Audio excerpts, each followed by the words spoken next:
Now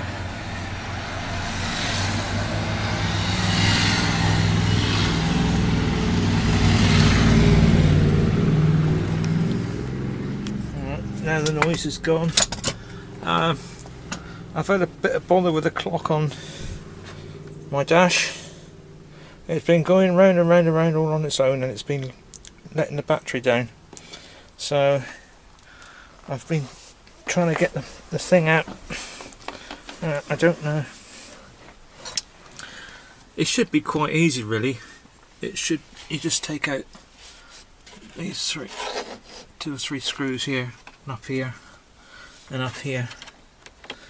You would think, and then it just should just pop out, but it doesn't, because there's one more screw there, and that comes up from underneath there, right up through there, and you've got to take off this side bit, and then the bit around the steering wheel here. Now, I didn't know that was there. In the end, I knew there was something holding it, because I was prising it like mad all along here, and it was holding on there. And I got the other bits off and I could get the screwdriver up there, but you can't feel and you can't see what. It's right up underneath. You can't see what it is. Of course, it's this silly bloody torque things. There's these torque things, and my one wasn't long enough. It's only a little tiddler. That size is a tiddler, and it wasn't long enough. So I used my multi-tool thing. I prised it up, and I managed to cut through the plastic and all around it and break it. And then this came out quite easily, and it was 2 screws then, and then the whole dash piece has come out, so that's lovely. And I've unplugged it and plugged it back in a couple of times, and it seems to have been playing the proper game. It's not doing anything silly. It's not rattling around like mad anymore. So plug the key in and see what happens. Usually, I mean, it can sit here going around and round and round for days, and then turn the ignition on, and it would stop and go normal. That's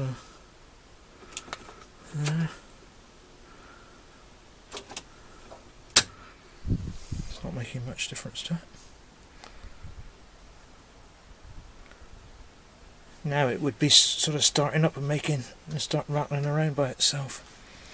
So if I managed to stop that, it would be great. Oh no, it just jumped one then, didn't it? But that's the time. So it's actually, dare I try and set the time? It's 2:09.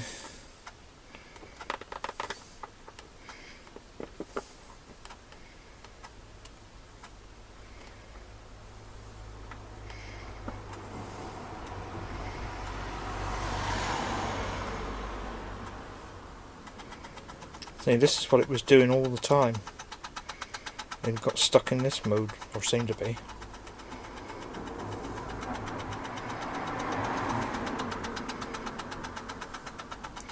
Let's see if I can set the clock.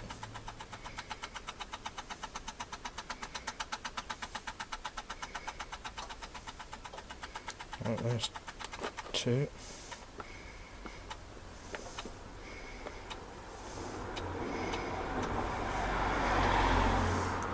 Yeah, that's about it. 2:10. Now, if it would stay like that now, that would be absolutely brilliant. Yeah. Alright, I'll try. Well, there we are. The Speedo lot is all screwed back in now. It's only those 2 screws that hold it in. And the clock's still working. And it's not gone mad, so at least now I can just whip it out and wiggle the wires and whatnot. If it goes wonky again, it's quite easy to do. So here we are, putting this trim back in. Just goes in. It does now. Anyway, I should just... oh, it's got to go. I don't know what I'm doing wrong. It's got to go under the little things down there.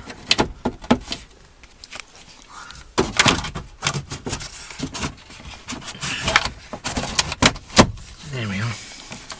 I don't know what on earth it needed a screw underneath there for, but that's where it is.